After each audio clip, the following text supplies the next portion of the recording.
Bismillahirrahmanirrahim. Assalamualaikum warahmatullahi wabarakatuh. Perkenalkan, nama saya Dea Rizky dengan NIM 210740011. Adapun yang pertama yang saya hormati Bapak Safriandi SPD MPD selaku dosen pengampu mata kuliah Bahasa Daerah Aceh. Adapun tujuan saya hari ini adalah ingin memaparkan materi kami yaitu tentang kalimat di dalam bahasa Aceh. Jadi teman-teman langsung saja pada slide pertama kita harus mengetahui terlebih dahulu apa yang dimaksud dengan kalimat.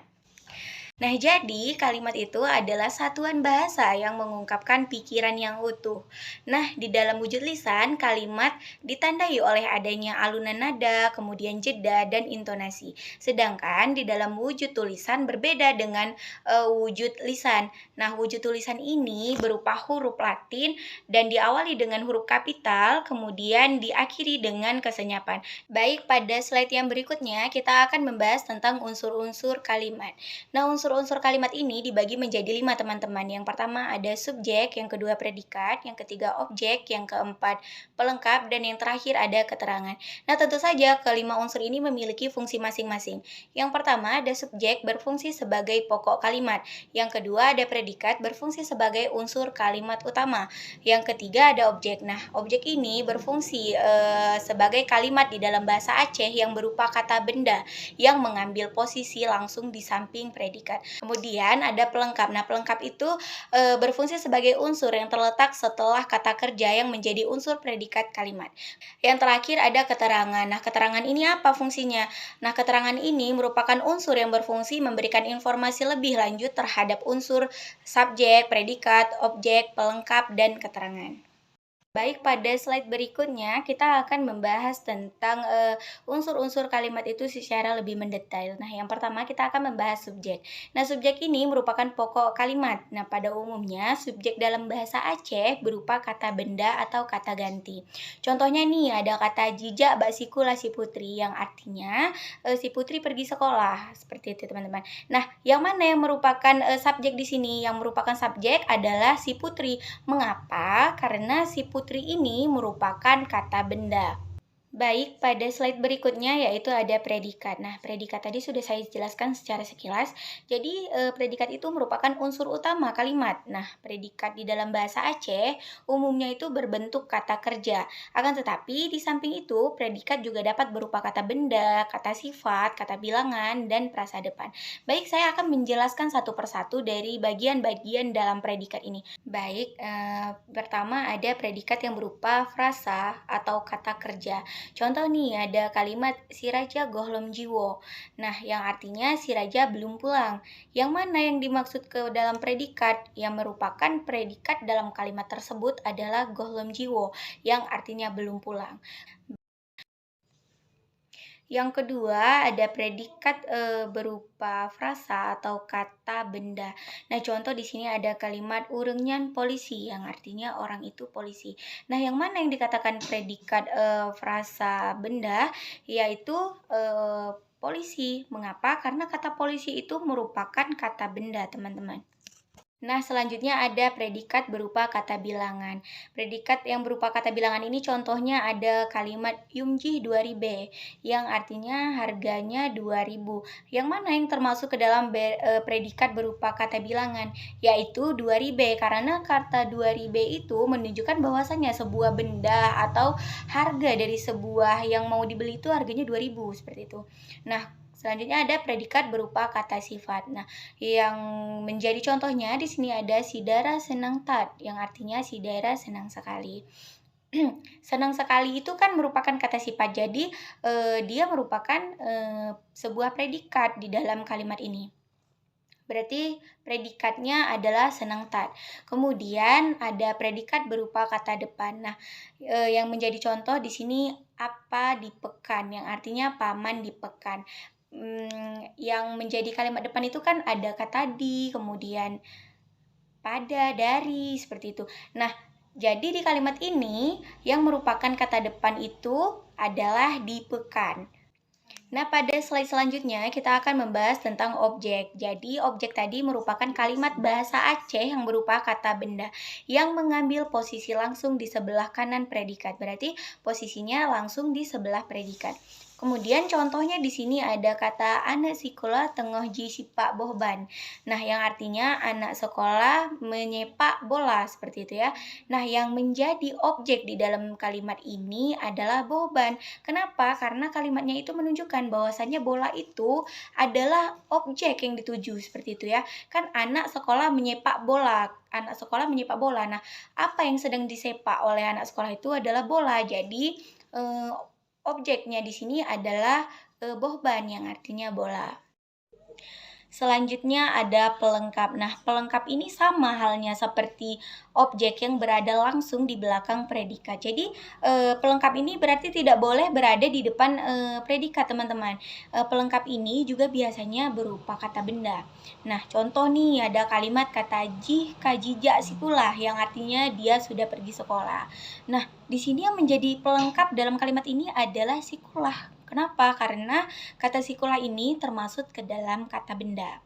Jadi teman-teman yang terakhir ada keterangan. Nah, keterangan ini berfungsi sebagai pemberi informasi lanjutan terhadap unsur, subjek, objek, predikat, dan pelengkap. Nah, keterangan ini biasanya bisa terletak di mana saja, bisa di awal, kemudian di akhir, atau di tengah-tengah bahkan. Nah, biasanya keterangan ini menyatakan keterangan tempat, waktu, dan tujuan. Serta masih banyak lagi teman-teman. Baik, yang pertama ada keterangan waktu. Nah, di situ kan udah ada kata waktu. Jadi keterangan tersebut menginfokan tentang waktu yang ada di dalam sebuah kalimat. Biasa penutur bahasa Aceh itu menggunakan kata buno, kemudian lusa, dan masih banyak lagi teman-teman. Nah, contoh nih di sini ada kalimat kamu mejak bakpo pet yang artinya kami pergi pada pukul 4. Nah, tentu yang menjadi eh, keterangan waktu di sini adalah pukul 4 yang dalam bahasa Aceh pohpet. Seperti itu, teman-teman. Kemudian yang kedua ada keterangan tempat. Nah, keterangan tempat nih berarti sama halnya seperti keterangan waktu tadi, bedanya keterangan tempat ini menjelaskan sebuah tempat di dalam sebuah kalimat tersebut. Contoh kalimat dalam bahasa Acehnya, awaknya jidu di luar tika yang artinya dalam bahasa Indonesia orang itu duduk di bagian luar menggunakan tikar.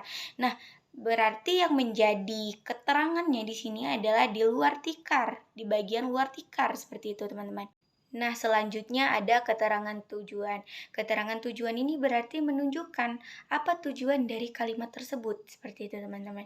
Nah, contoh di sini ada kalimat dalam bahasa Acehnya, gopnyan gejak peng ke anak ge yang artinya beliau memberikan uang kepada anak beliau. Nah, di sini berarti kepada siapa uang tersebut diberikan? Tentu saja kepada anak beliau. Jadi yang menjadi keterangan tujuannya adalah anak ge. Nah, sebelumnya saya hanya menjelaskan 3 keterangan saja. Masih banyak lagi teman-teman, ada keterangan cara, kemudian keterangan alat, selanjutnya ada pola kalimat. Nah, pola kalimat ini dibagi menjadi beberapa macam teman-teman. Yang pertama, ada pola subjek dan predikat. Nah, berarti kalau subjek dan predikat tidak ada pola lain di dalam kalimatnya, hanya ada pola subjek dan predikat saja. Contoh nih, ada kata ya si ahli guru, yang artinya ayah si ahli guru. Nah, di sini ya si ahli sebagai subjek dan guru sebagai predikat dan tidak ada sama sekali objek atau pelengkap atau keterangan seperti itu. Kemudian yang kedua ada pola S, P, dan O. Nah, di sini ada contohnya gopnyan si getulung kamo yang artinya beliau menolong kami. Nah, di sini gopnyan sebagai subjek, getulung itu sebagai predikat karena getulung itu kan menolong artinya. Nah, dia menolong itu kan kata kerja, jadi dia sebagai predikat. Terus yang ditolong itu adalah kami. Nah, jadi objek di kalimat ini adalah kamu, yang artinya adalah kami. Nah, selanjutnya ada pola subjek, predikat, dan pelengkap. Nah, jadi tidak ada unsur lain di dalam pola ini. Tidak ada unsur objek, kemudian tidak ada unsur keterangan, seperti itu. Contoh kalimatnya nih ada gopnyan gemeruno moto, yang artinya beliau mengendarai motor. Nah, di sini gopnyan itu berperan sebagai subjek, gemeruno itu sebagai predikat, dan moto sebagai pelengkap. Baik, selanjutnya ada pola subjek, predikat, objek, dan pelengkap. Nah, di sini ada contoh kalimat Pak Pak Ari gepereno kamo bahasa Aceh. Nah, di sini yang menjadi subjek adalah Pak Ari, kemudian gepereno karena dia mengajari itu artinya predikat, kemudian kamu sebagai objek, dan bahasa Aceh sebagai pelengkap. Selanjutnya ada pola subjek, predikat, objek, dan keterangan. Contohnya, anaknya tengah baca buku di Cung Pante, yang artinya anak itu sedang membaca buku di pantai. Jadi anaknya di sini sebagai subjek, kemudian tengah dibaca itu sebagai predikat, buku sebagai objek, dan di Chong Pante itu sebagai keterangan. Nah, itu termasuk ke dalam keterangan tempat, teman-teman. Kemudian yang terakhir ada pola subjek, predikat, dan keterangan. Nah, di sini ada contoh kalimatnya, ayah geja ublang, yang artinya ayah pergi ke sawah. Di sini ayah sebagai subjek, kemudian geja sebagai unsur predikat, dan ublang itu sebagai unsur keterangan. Nah, ini termasuk ke dalam keterangan tempat. Nah, jadi teman-teman, kalimat itu dibagi menjadi kalimat tunggal dan kalimat majemuk. Nah, untuk mengetahui apa yang dimaksud dengan kalimat tunggal dan kalimat majemuk, mari kita simak di slide berikutnya. Jadi, yang pertama, apa sih yang dimaksud dengan kalimat tunggal? Nah, kalimat tunggal itu adalah ujaran yang terdiri dari satu kalimat saja. Contoh nih, di dalam bahasa Aceh ada kalimat jih jiwo urumoh, yang artinya dia pulang ke rumah. Nah, jadi ujarannya itu memang hanya satu, teman-teman. Kemudian, ada kalimat majemuk. Nah, kalimat majemuk itu beda tipis dengan kalimat tunggal. Kalimat majemuk itu terdiri dari dua kalimat tunggal. Contoh nih, di dalam bahasa Aceh ada kalimat gupnyan geblo bajenyan geja kelun, yang artinya beliau membeli baju itu dan diberikan untuk saya. Nah, di situ kan terdiri dari dua ujaran. Beliau membelikan baju itu dan diberikan untuk saya. Nah, itu yang dikatakan sebagai kalimat majemuk, teman-teman. Jadi, kalimat majemuk ini dibagi lagi menjadi dua macam, teman-teman. Yang pertama, ada majemuk setara, dan yang kedua ada majemuk bertingkat. Nah, majemuk setara ini adalah kalimat yang dibentuk dari dua kalimat tunggal. Akan tetapi, kalimat tunggal tersebut masih bisa berdiri sendiri. Artinya, apabila dipisahkan, kalimat tersebut masih memiliki arti, teman-teman. Sedangkan kalimat majemuk bertingkat. Nah, kalimat berjemuk bertingkat ini agak berbeda. Kalimat majemuk bertingkat ini juga dibentuk dari dua kalimat tunggal, akan tetapi salah satu kalimatnya itu tidak memiliki artian.